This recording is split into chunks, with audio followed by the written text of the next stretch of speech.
So we might as well make a start. It's 6:05.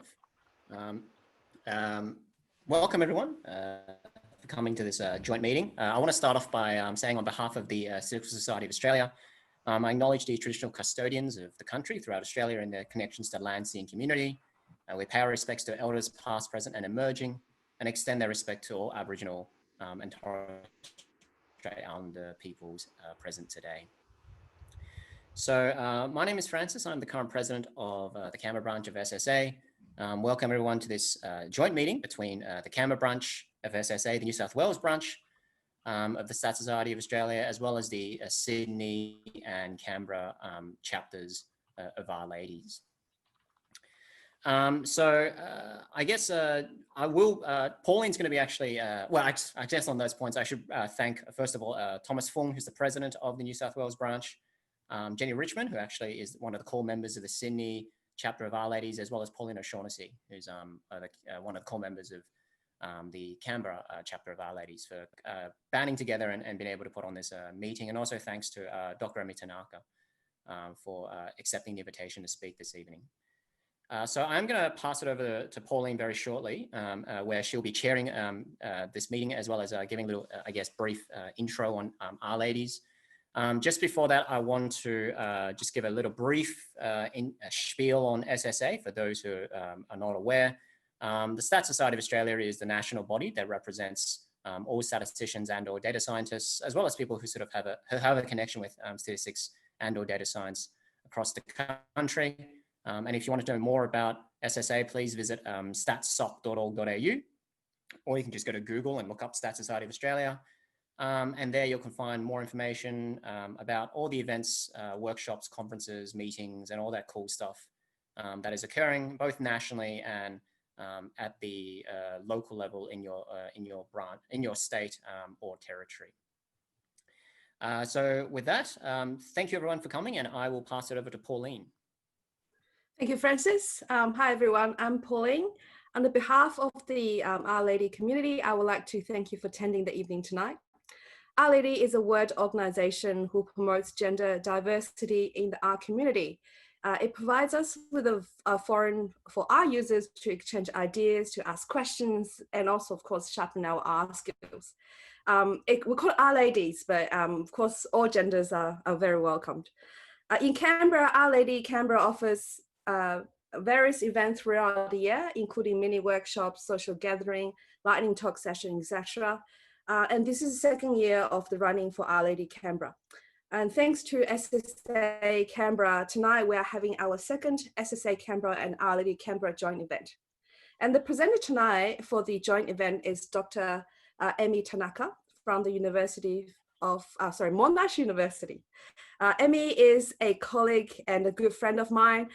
She is a wonderful applied statistician with a vision to develop impactful methods and tools that can readily used by practitioners. Her research interest is in line with mixed modeling and experimental designs, motivated by her line of work in bioinformatics and agriculture sciences. She recently joined the Department of Econometrics and Business Statistics in Monash University as a lecturer in statistics. She is currently the Vice President of the SSA Victoria branch. Her talk tonight is titled Beyond Beamer, Modern and Dynamic Presentation with R Markdown. Applause yours, Emi. Thank you very much, Pauline, and thank you very much, Francis. Thank you for the invitation, and very much quite happy to present this in front of Stats Society, as well as RLADIES. So it's sort of a flavor of a talk that I wouldn't have normally done if it's for just Stats Society alone. But because it's combined with RLADIES, of course, the theme is going to be R-centric. And I still wanted to have something that might hold relevancy for like classical kind of statistical audience as well. So I think one of the things that might be like still used widely and maybe not talked about often was really about presentation slides. And so I used to, during my PhD time, really use Beamer. And then, so for those people who don't know Beamer, it's a particular document class of LaTeX. And if you don't know LaTeX, well, I guess you haven't done mathematics at all, like in your undergrad. But essentially, it is a tool that a lot of people who do sort of mathematical sciences may actually be using in order to present documents and also slides as well. So today I kind of want to have a bit of a look at that Beamer. So for those people who don't know, but then I'll also talk a little bit of a more modern take on it as well. Okay, so now I did say that there will be, it's sort of a lectural, so there's a tutorial component to it. And so if you want to follow along and you have the ability to see the slides that I'm presenting and have another screen to do this, you could actually get all the materials here and download the zip here. And in terms of actual link, you can find it on the bottom here, which is tanaka.org slides. RLADIES SSA 2020, but what I might do is I might actually copy that onto the chat so that you can all just go to that.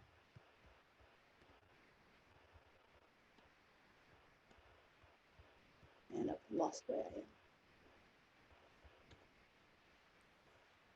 Okay, there you go. So everything is available on the GitHub, so you don't need to take notes or anything. And so now, a couple of things there, as I go through this, I want to tell you what this talk is not about. So what is this talk not about? Well, it's not going to be about presenting well and communicating well, because I think that is actually, you will probably be better at understanding your content and presenting it.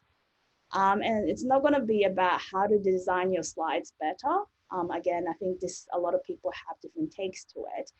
But what I will be talking to you about is about combining Beamer with R Markdown. And if you haven't heard about R Markdown, I'll go through it briefly. Why would you want to care about it if you ever never used it, or if you have used it? And how do you get started with xaringan, the HTML slides? And so the slide I'm using at the moment to present is actually made using this xaringan R package. And why do you want to do HTML slides? And so that'll be the core components of what I'm going to be talking about. But as you can see, I only have 20 slides there. So please do ask questions. And particularly my plan for really tonight is that I do a lot of live coding. So if you have any burning questions, like either feel free to put it on the chat or feel free to just speak it out and interrupt me as we go along. So I said live coding, but I have to say I'm a little bit nervous about that aspect because yeah, it's always hard to say what's going to work and what's not going to work beforehand. All right, so first part, if you are aware of R Markdown, you can kind of like, or like aware of Beamer, you can kind of like shut yourself out for a while. But these are people who are Beamer users, but you haven't actually used R Markdown yet. Okay, so what I have over here is a classic like LaTeX, which is using a Beamer document class. So if you haven't seen the LaTeX before, it looks like this. And essentially you compile this and then you'll get what you see on this right-hand side. So the way it goes is that you've got this like metadata in the beginning, which you define things like titles, your name, and then you may introduce some packages. I'm introducing a certain theme that I'm using, as well as a color theme and so forth. And whenever I define essentially a frame, I need to begin with a begin frame and then end with an end frame and have the contents in between.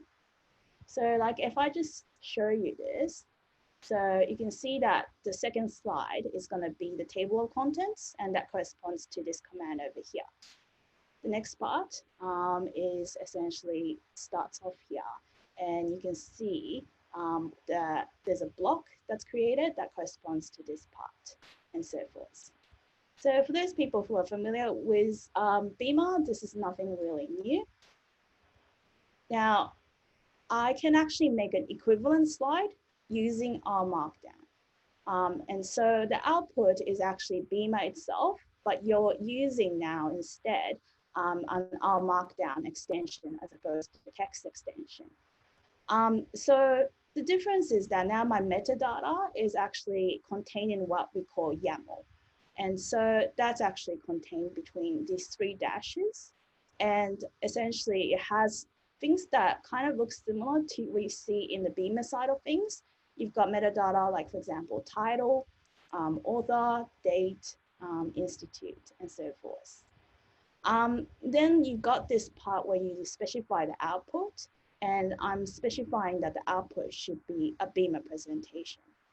So that specifically will, under the hood, pass into a converter, which we call the converter pandoc, which knows that it's going to convert it into a Beamer LaTeX format. And then you pass in these options, essentially, which corresponds to some options that tweak the Beamer side of things. Now, the syntax looks quite different, but one thing you can actually do if you're really keen on using LaTeX is that you can use to generate LaTeX as well and keep that and then modify that directly if you want, although I don't recommend using that approach. Now, a few things we notice if I go down to actually look at the content itself. Here what happens is that if I have just a single hash, it starts off a section. And you can see here that this part, the basics, corresponds to the section here. When I've got 2 hashes, essentially that starts off the frame title. So you can see this corresponds to that part. So 2 hashes essentially indicate that's a new frame that you're going to start. And then so again here I have another hash, which actually corresponds to the section. And then the 2 hashes, so this must begin a new frame. So syntax-wise, it's actually a lot more simplified if you have a look. And that is the purpose of really when you have Markdown, that essentially instead of having to really fiddle around and write a lot of code, you're essentially focusing on writing the content itself out. And basically the markup language is actually a lot more simplified, and you just need a few more keystrokes just to call up a certain command. Now, then, but of course, because it's so simple, then certain things you can't use using the Markdown markup language. So if you want something that requires something really complex and tweak it to finer roots, you can actually write the LaTeX code in itself here. And so long as the output is PDF, it still will work. So you can combine Markdown and LaTeX together in one document if your output is a PDF. But the plus side is that it looks much more cleaner. And I think the plus side is really that you will be focusing on writing the content rather than really fiddling around with peripheral commands. So I think the other thing is like even like lists. If you know LaTeX, that's using begin itemize. And you can see it looks much more cleaner using that. And mathematics symbols still just work as per usual. So you can just use as is. Now, here is the output, and you can see the only thing I think I modified was that I just added a subtitle and changed the title a little bit from what I had before. So this was using LaTeX, but now it just says using R Markdown with a subtitle in the bottom instead. Now, a couple of things. I might actually go, hey, you know, I don't like the look of this. This is using Theme Copenhagen. So I'm gonna change up. what I have there.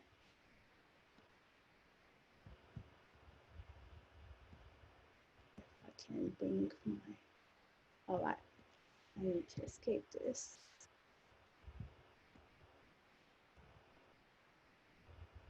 So that was example Beamer, and instead of using Copenhagen, I actually like to, when I was using Beamer, in my Beamer days, I like the Metropolis theme, and that's actually quite a modern looking Beamer.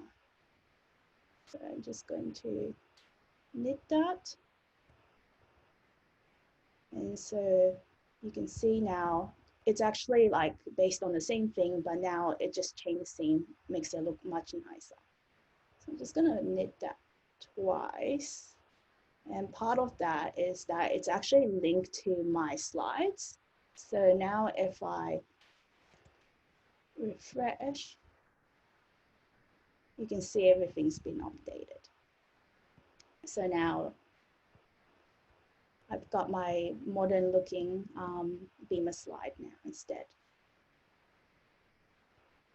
So why care about R Markdown? So that was just essentially just, we had a look at the Beamer LaTeX alone. We found that actually, if you look side by side, it does have sort of a cleaner syntax, and you can focus on the writing perspectives alone. Now, it allows code and output to integrate easily, and I'll show you by this what I mean in the next one. But this actually makes it great for like if you're doing tutorials, workshop, lectures, or demonstrations of how to use your code, whether that be that you have a package that you made. It makes it really ideal to have that Markdown base for even doing Beamer presentations. It's also like great, and this concerns me, that if you're presenting analytical results on your slides, then you have that code that you process to make those analytical results actually embedded within the same document. The other thing about it that makes it easy as well, which I like, is that you can add code syntax highlighting automatically for you. And if you were to do this in really Beamer, you would have had to use a listings package, which give you verbatim code, but like this. But then our Markdown will actually do that, the automatic syntax highlighting for you, even if it's actually a Beamer slide itself as well. So here's one that actually demonstrates a little bit of power of R Markdown, even if you're using Beamer slide under the hood. So first thing, you get a plot. Here what happens is that there is an R code included in there, which actually shows you a very much a simple, more simple scatter plot, essentially. No, it's this one actually, my bad.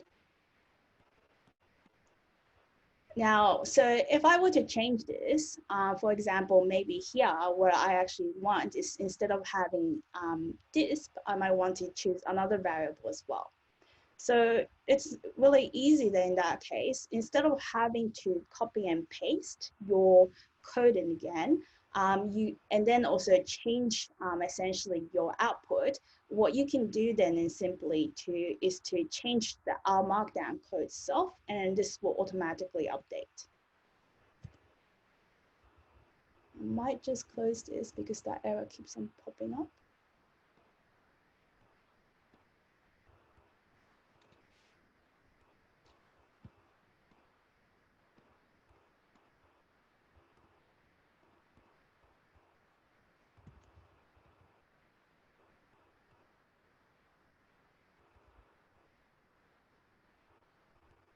Okay.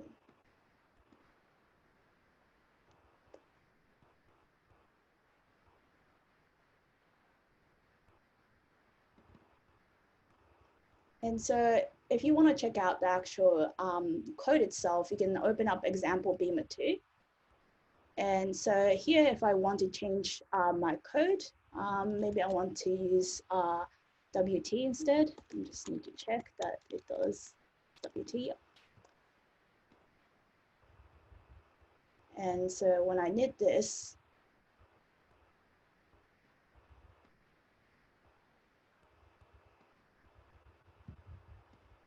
your variable has changed. So now instead of having this, you've got WT instead. So it really simplifies the fact that your analytical workflow, instead of having to copy and paste over what you've done.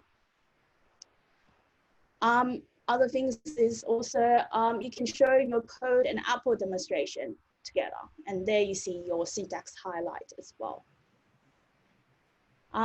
So I drew this one last year when I gave an R Markdown workshop. But essentially the motivation here is that you keep your code and output together, because the moment something that's modified along your data pipeline, then what happens is that then you have to modify every other things downstream. So here's a case where you may have had a code version 1, data version 1, output version 1, then you updated your code, which actually changed your output. And then what happens is that you, again, change your code, you change your output. Now, normally then you would take that and copy and paste it each time to your report. But you can see in the last part, I completely had forgotten to actually paste the output after all the work I've done from really making that output.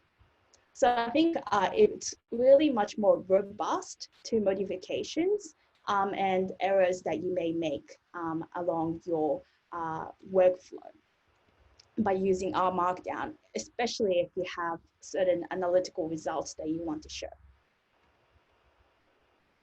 So that was about Beamer. Now, the next part I want to talk to you about is really about the xaringan itself. So now there are actually better resources than what I have actually in my slides. And so I'm going to leverage off that. So one of the first resources, if you want to learn how to make this slide, is to look at the actual author's documentation. So the author who's written R Markdown, when primarily knit R, is Yihui Xie. And he's got this slide which explains about how to actually use xaringan. So a couple of advantages. So you'll have a YAML, much like any kind of R Markdown document. And you can use math expressions. So just like when you have LaTeX documents, it will work. With some caveats where you have to be careful, where you don't actually have a space that's between the dollars in closing or after opening. You can put in R code and its output together, plots, tables, HTML widgets. So here's the leaflet package, and you can look at a map around the Iowa State University here. You can have interactive table like you see here. So a lot of functions that you can do, it's all contained within this R Markdown slide documentation he has. And the best way to really go about learning how to use it will be to actually look at the source code and essentially modify the parts where you need modification. So I'll show you how to actually get it after you've installed the xaringan package itself. But I want to also show you a couple more other resources. The other one is here where Ira Wang, who was at Monash, but now is a lecturer in statistics at Auckland University. She actually gave a talk a couple of weeks ago for RLADIES Auckland. And I think I thought her talk was great. And I actually went to her talk to try to get an idea of what I should talk today. And actually also asked her, it's like, what should I talk today? So she's got a lovely slide, which actually showcases a lot of the usage of JavaScripts in HTML slides. And so you can actually, because it's using HTML, you can embed these animations easily, so long as you know a little bit more about HTML, CSS, and possibly JavaScript. So her slide is quite nice. and showcases how beautiful your slides can be in showcasing your work. And actually, she also has the code for her slides. So if you go to the link here, it has all those resources of how to create that slide itself. The other one is Alison Hill. She's also magically good as well. And she actually taught how to make R Markdown xaringan slides in our studio conference, beginning of last year. So it was a workshop, and then you can actually find all the materials on the links that she provides. And so if you want to learn a little bit more about it, this is also a good resource to learn.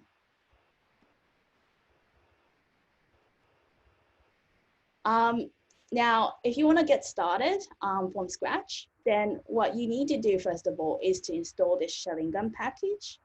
Once you have that in R,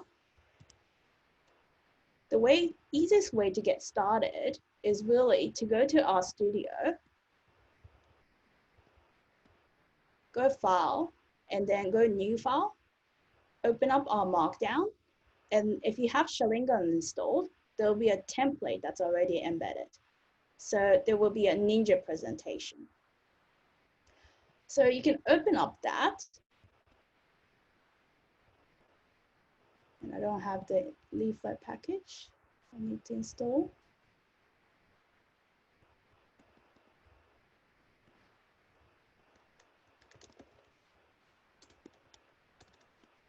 I don't know why that didn't work, but okay. So this contains what the skeleton of what our Markdown looks like. It has this YAML where now the output, instead of being a Beamer presentation, it's using xaringan Moon Reader. So one thing that I get asked quite often is actually, how do you pronounce that package? And so I've been saying it a few times, so hopefully you got it now, which is xaringan. And if there's people who watch anime, so this is actually taken where Ihui was a fan of anime Naruto, which has actually like a special feature by one of the characters called xaringan. And so that's where the name is derived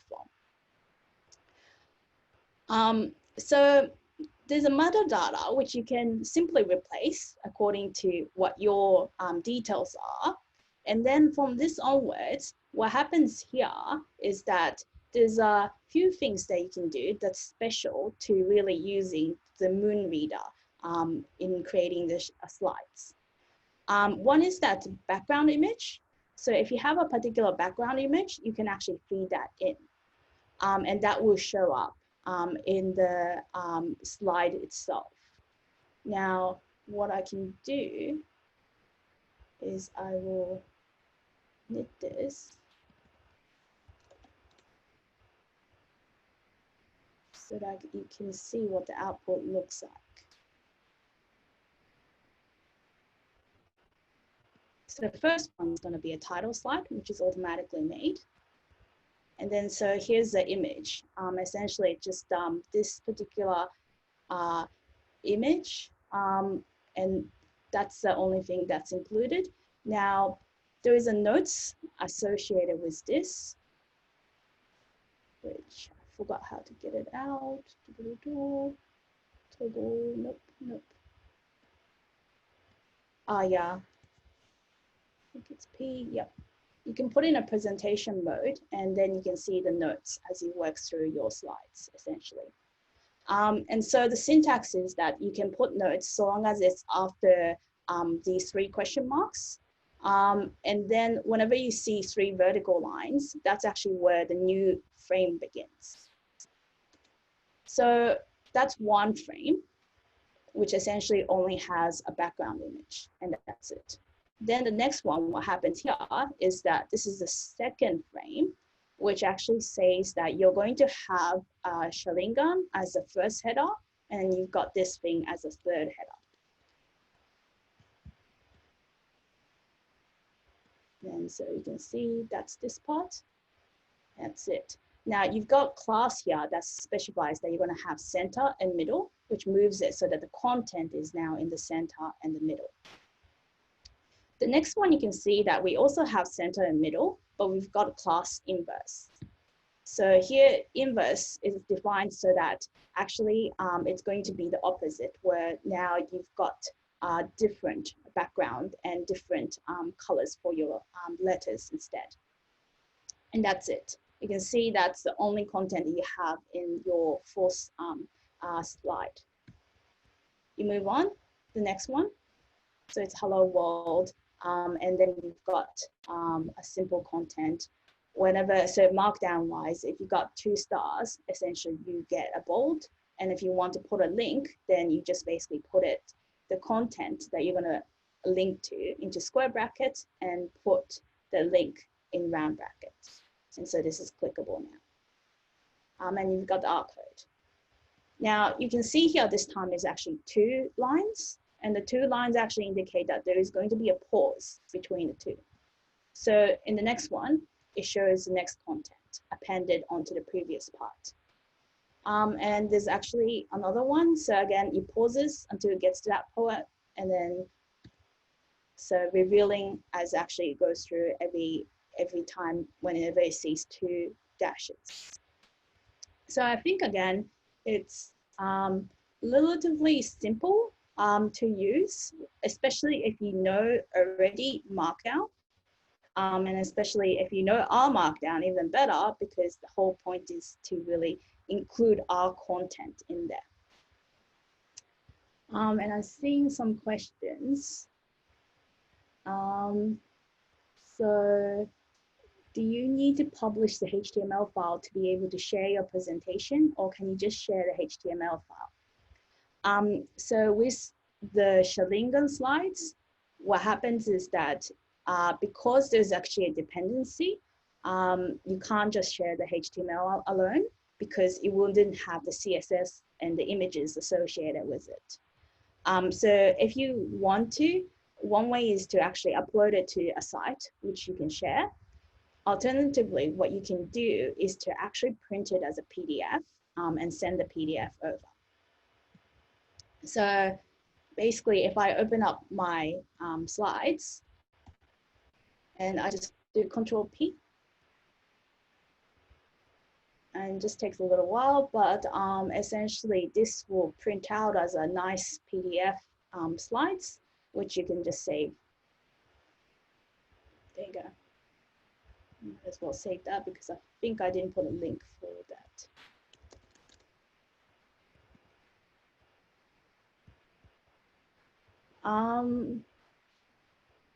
So another question, what is the difference between section and frame?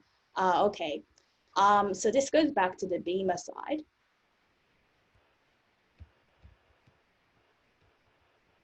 Okay, so the section actually is the one that creates these clickable table of contents. So the actual 2 levels, the 2 hashes actually will create a new frame, but it doesn't actually create a section for you to click on for the table of content. And one thing maybe I should have mentioned is that when you are dealing with R Markdown, you can define the slide level, which actually makes the new frame. So here what happens is that I say the slide level is going to be 2. So 2 hashes will indicate the new start of a new frame. But if I modify this to 1 or let's say 3, that means that's the corresponding number of hashes that's needed in order to create a new frame. I saw another one. So will you be touching on how you can have scrolling boxes within your slides? Yeah, okay. That is actually good point. So I think this scrollability is the nice thing about also HTML slides. And in part, you can actually examine this by looking at the code for my slides, which are all in the indexed Markdown. So those scrollable ones, there are a number of ways you can do it. But for that one, what I'm doing is actually using this part, which Okay, so there's two. There's one, you can use iframe, but this one, what I'm using is actually a CSS. And so what happens is that this is actually defined in the, I think it was custom class. Let's go. Oops.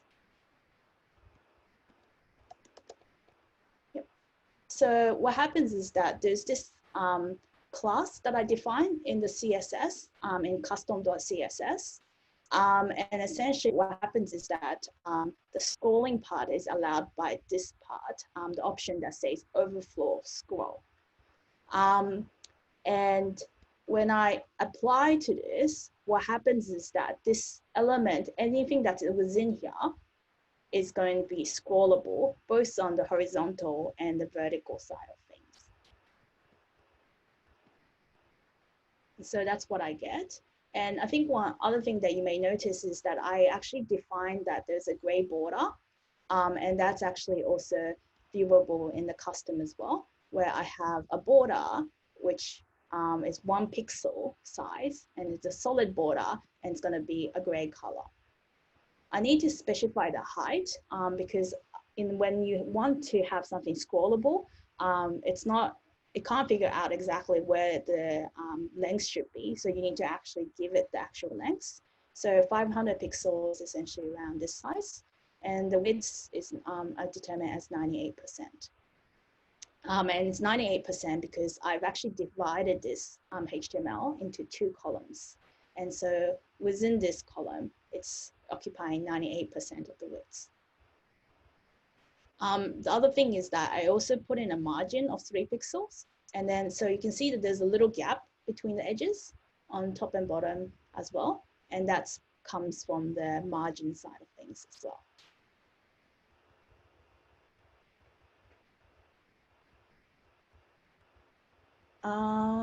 And then there's somebody wants to ask about how to make xaringan offline, no internet. And that's actually a really good point. Because when by default with xaringan slides, it is actually requires internet. Part of the reason is that it's using remark JavaScript. And so in order to get rid of the dependency, what happens is that you need to do something like what I've done, which here, I've got a chakra option, and then I've got this remark JavaScript actually downloaded and referenced within my local folder. So anything that requires like internet usage, you need to make sure you define it. The other thing that you may need is that if you got any mathematics written in your slides, because the mathematics is actually rendered using MathJax, you actually also need to have that locally available if you don't want any internet dependency. So you can actually have a look in my code to get these components, but the main thing will be that you need MathJax and Chakra and these components downloaded and local in the folder. The other part that you need to be careful is fonts, because sometimes you will use Google fonts, which are actually accessing the internet in order to get that. So here, I actually, instead of using a URL that goes to the internet, I have fonts also downloaded locally as well. And that allows me so that it doesn't have any dependency on the net. So there's actually, I have to say, making it completely offline is quite tricky with xaringan because of the fact that there's actually like little things where they might have internet dependency and you need to essentially get rid of all of them. So my current slides won't really work well without internet because one of the things is that I've essentially referenced, like for example, this one, Ihui's slides are actually linked on the online one. So I won't be able to show this unless the internet's connected. So just keeping that in mind, that if you're gonna go off somewhere without any internet access, you do need to watch out about xaringan. Another question, and you are all sending it to me privately. So how do you get the navigation pane at the right of your code editor with the headers? I'm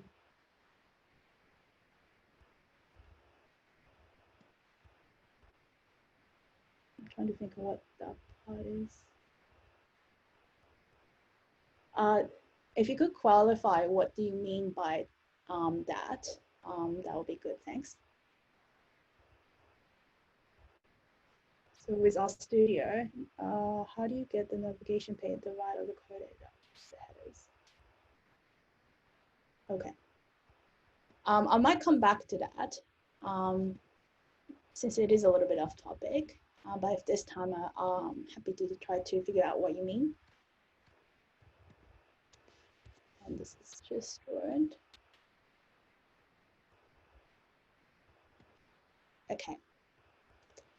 Now, a lot of you do actually need to know a fair bit of HTML and CSS to really be usable.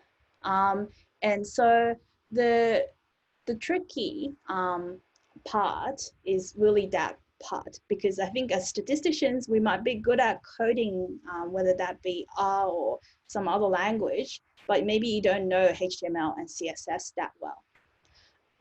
And so there is a bit of a learning curve in that aspect, but what I want to show you briefly is to actually how I basically learned it and what will make it easy for you to essentially use that.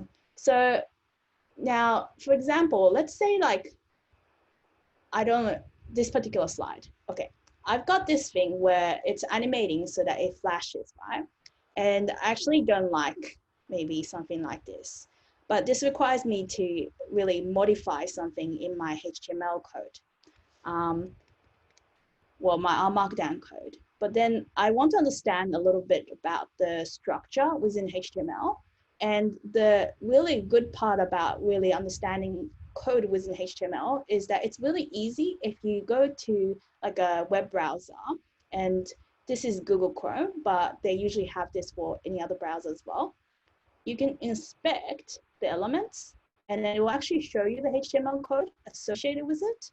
So if I just like zoom in into this part, and you can see that this actually is creating this font awesome icon. But then on top of this, what happens is that there are classes associated with this. And what's making a flash is this class called FAA-flash. So actually, if I delete that, it stops flashing. And so it's components like this where it's like, oh, well, why is it like this? You can actually study the actual code itself and kind of get an idea. So this is a paragraph started by HTML code, you know, with this triangle and P in there. And this has these kind of properties where there's a margin start, whatnot, there's a padding that's associated with it. The color is actually given by as white. So if I disable this, you can see it's black instead. So it's essentially using this tool that makes it really easy to understand the elements associated with HTML code. So this is what essentially I do a lot in order to inspect and understand what needs to be modified in order to get a certain part working.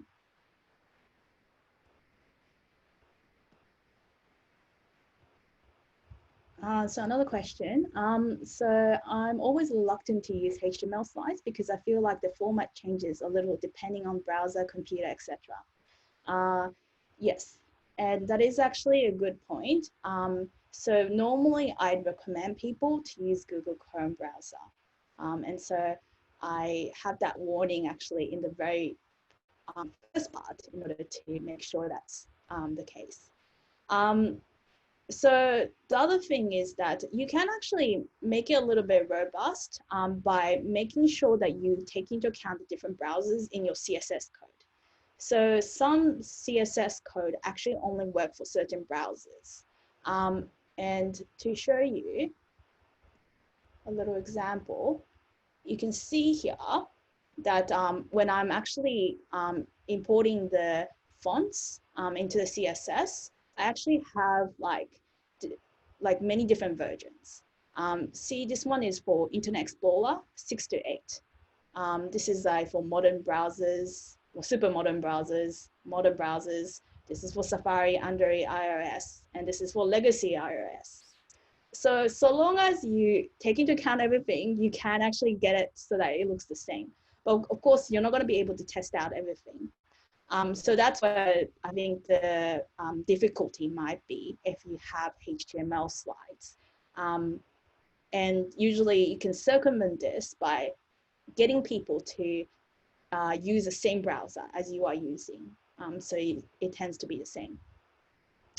Speaking of also browsers, so the thing about it is that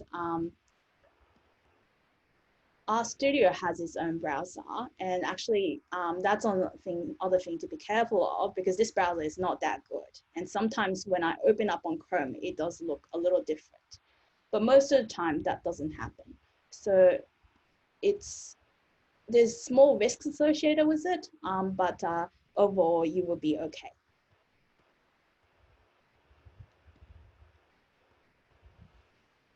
So another question, can I use R instead of RStudio for R Markdown?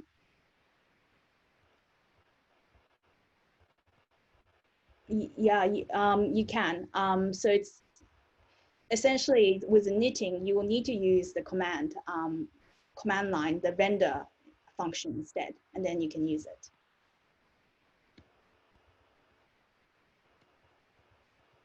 Now, let me show you a couple more things, what you can do.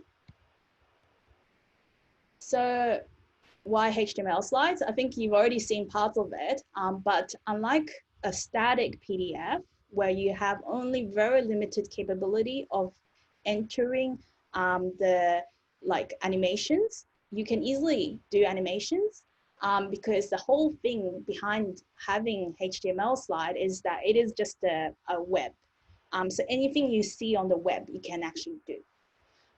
So animation is super easy to include, and you can easily include interactivity as well. So this one has a hover capability, which exploits. And you've seen this already, but great for presenting results where you want to showcase, in this case, ascending order or descending order. The other thing about is that you can make interactive plots. And again, I think this is also really useful when you are presenting results. And so here you can just concentrate on particular classes instead. And then the hovering over actually shows you the information associated with that point. Now, it is a little bit fiddly to get these interactive plots, but when I say fiddly, it's just a couple more lines. First thing is that this is using Plotly.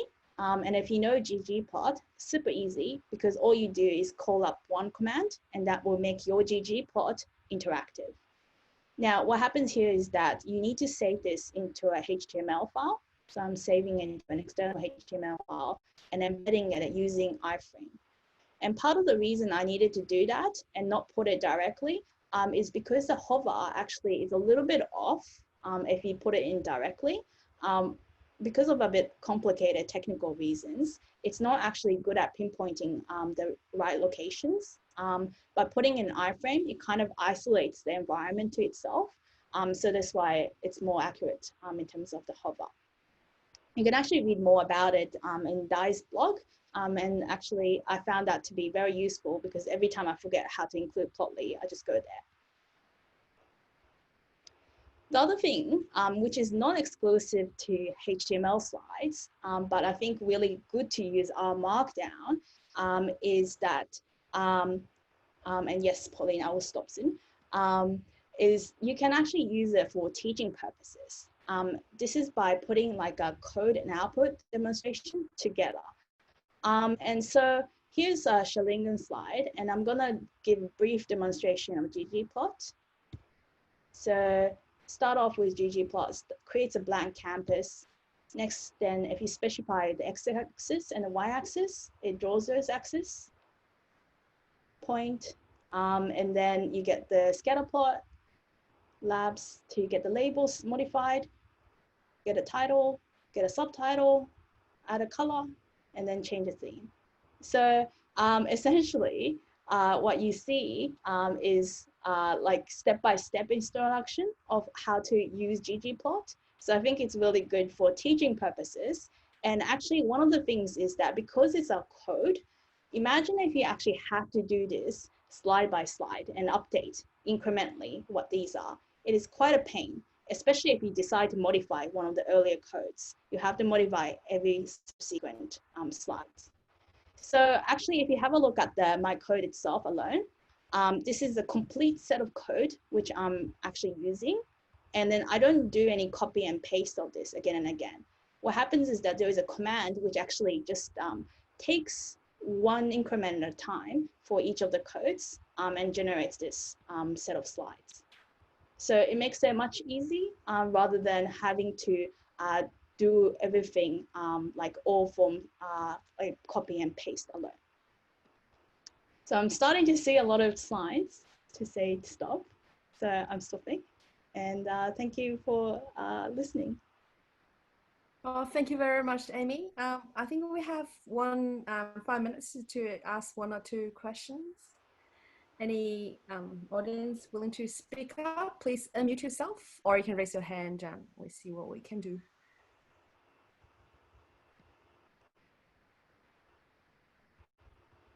Anyone? Maybe I will ask a very naive question, Amy. For the users of basic R or LaTeX user like me, if I want to get into your level of sophistication, how do you recommend me to start with? Yeah, so definitely the template and tweaking the template helps. Now, I think if you get stuck on something, so I put this last part, which I didn't get to say much, but they are like these communities, which really you could ask questions and help. So you could also, I'm actually quite happy to answer xaringan questions because I can usually answer them pretty quickly. But I think in particular, it's actually beneficial if you put it on Stack Overflow and put a xaringan tag on it so that other people can see your question. And actually, I'm one of those like people who float around Stack Overflow and answer questions. So that'll be like a good place, like if you ever get stuck on how to get something done. Thank you very much. Anyone else want to ask Amy a question or 2 or 3?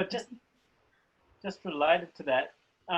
So the template, you're meaning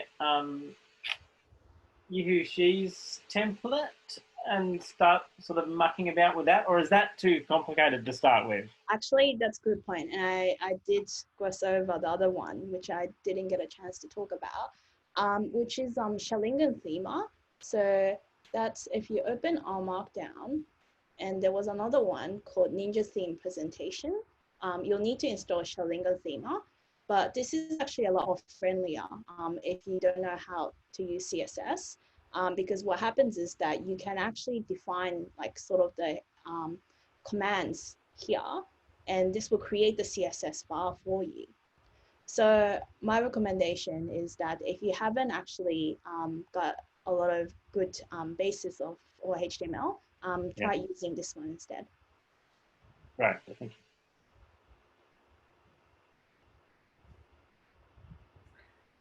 Right, I think that's about time. Thank you very much. One more question. Oh, one more question. Okay, great. Yes. Do you think it will be possible to embed Learn R documents into xaringan slides? So the problem with Learn R is that it's based on Shiny, and so you will need to have that hosted elsewhere, and then you can embed Shiny like using iframe as well. And then Francis says someone asked, what are the references? Actually, I had this one here as a way for people who may be used to generating citation using BibTeX.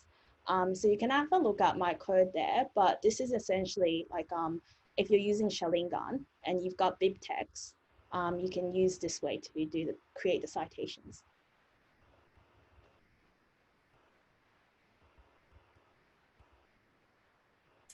All right. Thank you very much, Amy. Let's give up for Amy. Thank you. Great. Francis, it's all back to you again. Oh, geez, put me on the spot. Okay, so thanks, Pauline, and thanks, Emmy. That pretty much wraps it up for this evening. Thank you, everyone, for attending. I hope it was certainly very, very engaging, also very, very learned to actually sort of see sort of how to do modern slides now, integrating R and or sort of a modern way of sort of constructing slides, given sort of the prominence of R. And so thanks, Emmy, and let's thank Emmy again. And so thank you for attending, and see you all hopefully at the next meeting.